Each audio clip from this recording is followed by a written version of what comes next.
Bienvenue à toutes et à tous dans ce nouveau numéro du Journal de l'économie. C'est un plaisir de vous savoir, toujours fidèle à ce programme. On démarre tout de suite avec le sommaire. Le Rwanda affiche de belles perspectives économiques. Le pays prévoit une croissance de 7,2 et 7,8% pour 2018 et 2019. Le programme de développement de la Côte d'Ivoire séduit la Banque mondiale. Elle va contribuer à sa mise en œuvre à hauteur de 1,5 milliard de dollars.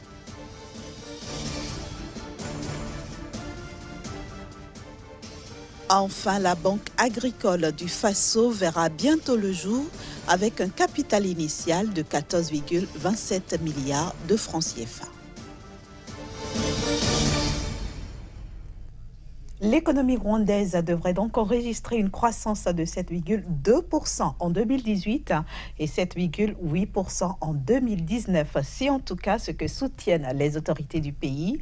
Cette croissance serait notamment motivée par les bonnes performances attendues dans les secteurs des services du BTP. Il faut dire qu'en 2016 et 2017, l'économie rwandaise avait enregistré une croissance de 5,9% et 6,1%, notamment grâce au bon comportement du secteur de l'agriculture et de l'augmentation de la production de plusieurs minerais. En ce qui concerne le produit intérieur brut, il devrait enregistrer un taux de croissance situé entre 7 et 8% en cette année 2018. La Banque mondiale accompagne le programme de développement de la Côte d'Ivoire pour la période 2016-2020. L'institution va débloquer 1 milliard de dollars au titre de l'aide au développement, plus un additif de 500 millions de dollars destiné notamment aux filières anacarde et cacao. La Côte d'Ivoire s'attire les faveurs de la Banque mondiale. Ce pays qui a continué ces derniers mois d'enregistrer une des plus fortes croissances économiques du continent africain va bénéficier d'un appui d'un milliard de dollars au titre de l'aide au développement d'une part et d'un complément de 500 millions de dollars destiné au secteur agricole.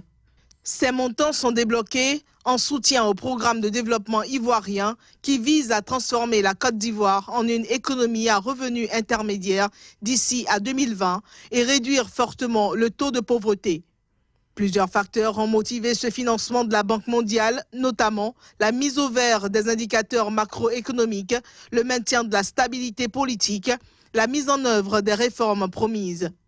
En effet, la Côte d'Ivoire connaît depuis quelques mois un succès économique remarquable, illustré par une croissance rapide du produit intérieur brut qui a fait reculer la pauvreté.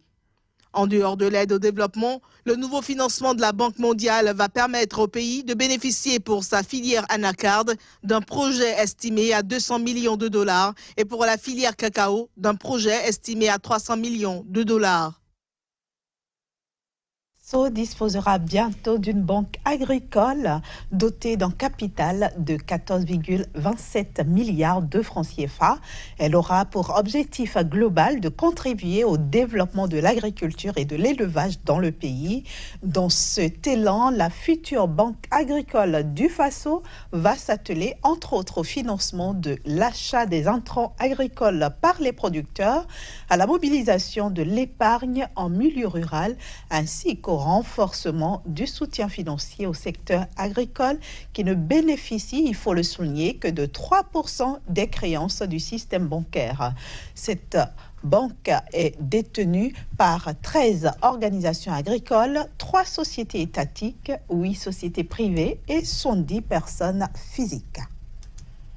Malgré un lien permanent avec la France, la ville portuaire de Douvres au Royaume-Uni a voté en grande majorité pour sortir de l'Union européenne. À un an du Brexit, les habitants de cette ville semblent impatients d'en finir avec l'Europe, même s'ils craignent un blocage du trafic routier et maritime. Même le graffeur Banksy a choisi Douvres pour immortaliser le Brexit. Cette ville portuaire britannique a voté à 62% pour la sortie de l'Union européenne. Pourtant, avec le va-et-vient incessant des poids lourds qui traversent la Manche en ferry, impossible d'oublier la forte dépendance avec le continent. Actuellement, un camion passe la douane en 2 minutes, mais la moindre complication risque de mettre à mal cette fluidité.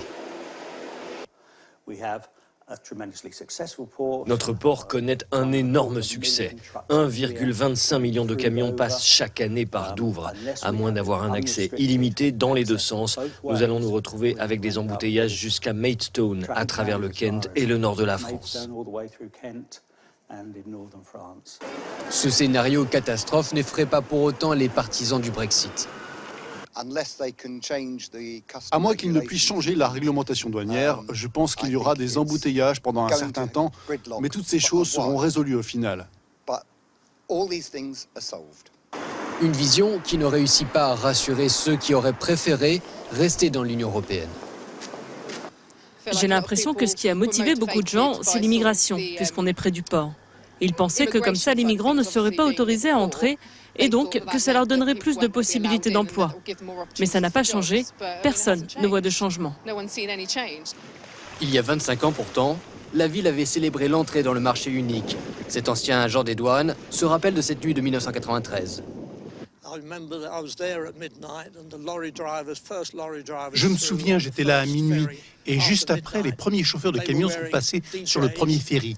Ils étaient en costume et leurs camions étaient éclairés par des lumières féeriques. Ils klaxonnaient. C'était un grand moment. En première ligne de l'import-export britannique, avec 140 milliards d'euros de marchandises qui transitent chaque année, Douvres risque de se retrouver dans un cauchemar administratif si aucun accord n'est trouvé sur les frontières avec le reste de l'Europe. Retour en Afrique, plus précisément en Afrique du Sud, pour nous intéresser à ce pays qui est devenu le leader de la production de maïs pour l'année 2018. On en parle tout de suite avec notre chroniqueur Casimir Kouidia. Bienvenue à vous, Casimir Kouidia, dans le journal de l'économie. Bonjour Inès. Alors, l'Afrique du Sud vient de reprendre sa place de premier producteur de maïs devant le Nigeria. C'est bien ça, Inès. Il faut dire qu'après 2014, où l'année n'a pas été du tout prolifique pour l'Afrique du Sud, le pays vient donc de reprendre la production du maïs. Il faut déjà dire qu'en 2014, l'Afrique du Sud terminait donc la saison agricole 2013-2017 avec un rendement faible qu'il affiche donc deuxième devant le Nigeria. Le Nigeria qui a donc totalisé 10 800 000 tonnes donc de céréales en termes de maïs, de production donc du maïs, était donc le premier. Vient ensuite l'Afrique du Sud et l'Éthiopie qui forment ainsi le trio gagnant de la production céréalière, notamment du maïs sur le continent. Ça, nous étions en 2014. En 2018, l'Afrique du Sud a repris, sinon que depuis 2016, l'Afrique du Sud a annoncé les tendances.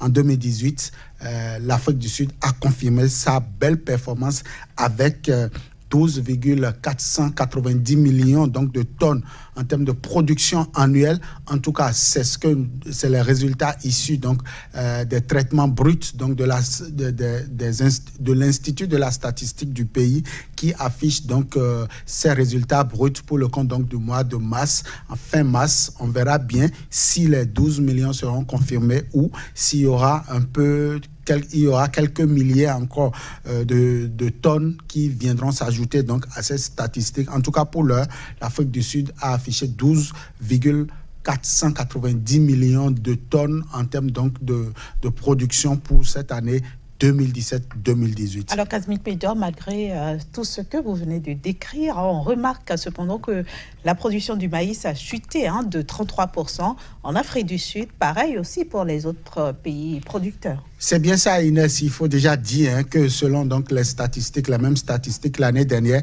l'Afrique du Sud avait déjà affiché 16,82 millions de tonnes en termes de production donc brute de maïs, ce qui donc donnait déjà au pays les prédispositions de la première place. Et on attendait donc 2018 pour avoir la confirmation, la certitude que ce n'était donc pas un résultat erroné. Et donc 2018, le pays a confirmé sa place de de leader, mais avec une chute de 33%, vous l'avez dit tantôt. Et il faut déjà dire que l'Afrique du Sud n'était pas le seul pays dans la balance. Il y avait le Nigeria, il y avait l'Éthiopie, il y avait également l'Égypte qui également ont vu leur croissance chuter. Ceci pour des raisons donc de sécheresse.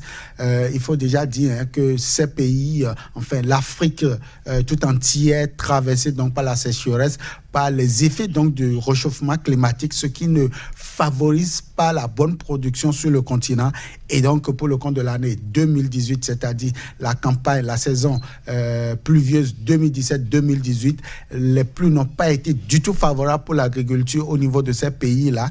Et donc la production a chuté de 33%, ce qui crée un petit dommage au niveau donc de la production. Les producteurs qui sont déjà découragés par le surplus qui reste encore au niveau des magasins, aujourd'hui, ont vu leur rendement baisser de 33%. Et j'ose bien croire que le pays est en train de prendre les dispositions pour que véritablement de pareilles situations ne puissent plus frapper le monde paysan. Justement, que faire pour renverser cette mauvaise tendance?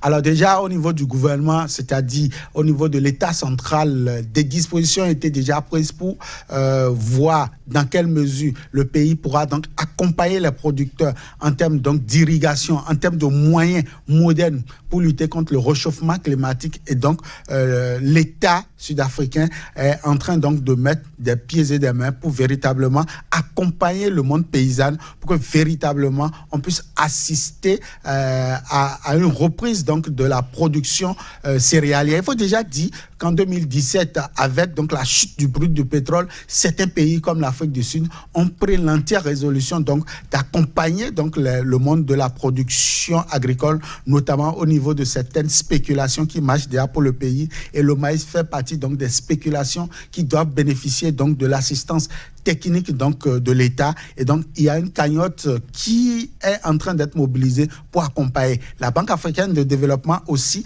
encourage donc l'initiative dans ce sens, et j'ose bien croire que ces intentions viendront avec un peu de chance. Dame Nature, qui s'annonce déjà prolifique pour le compte de l'année 2018-2019, pourra donc permettre à l'Afrique du Sud d'atteindre les 16,82 millions donc, en termes de production. Pourquoi pas dépasser donc ce défi que le pays s'est lancé. Autre constat, Kazmik Pidjo, c'est que la chaîne de transformation industrielle est encore très rouillée en Afrique en général.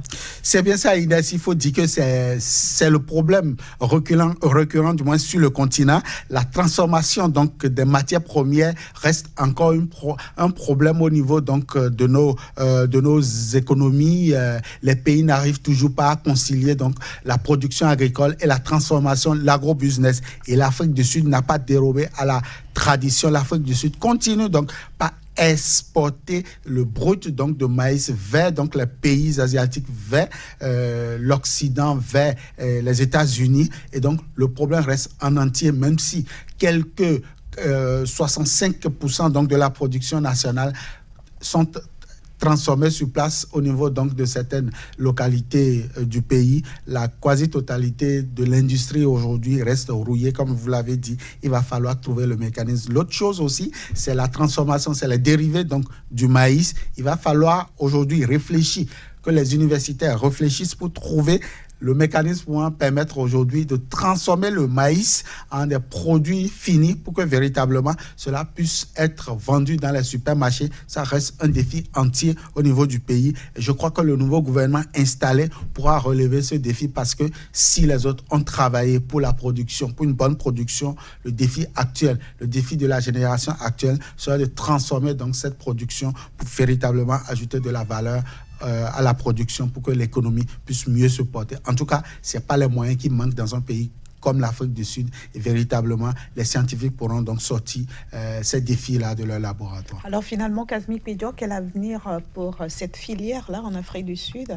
En Afrique du Sud, la filière a de très bonnes perspectives en termes de production, même si la transformation reste encore, le maïs reste encore une bonne spéculation. Et au-delà des frontières donc sud-africaines, c'est toute la région aujourd'hui qui pourra donc mieux travailler pour offrir un mieux-être au continent africain. Au-delà de l'Afrique du Sud, on parle également de l'Éthiopie. C'est la Corne de l'Afrique où le pays produit aussi. On a 7,2 millions de tonnes pour le compte de l'année 2014. Et donc, je crois que l'Éthiopie aussi pourra faire parler de lui. Le Nigeria, qui également a pris des résolutions après donc, la crise de 2017, se lance aussi dans la production céréalière, notamment du maïs. Et je crois que le continent africain pourra rester encore longtemps sur le marché international en termes de spéculation en ce qui concerne le maïs. Merci beaucoup, Kazmi Pédior. Merci d'être venu donc nous éclairer sur le maïs en Afrique du Sud. On se donne rendez-vous dans un nouveau numéro du Journal de l'économie dès demain. Toujours avec le même plaisir. Voilà, chers amis téléspectateurs, vous l'aurez compris, nous sommes déjà à la fin de ce numéro. Merci à vous de nous avoir reçus chez vous. Mais restez en notre compagnie puisque nos programmes continuent sur Sika. Au revoir.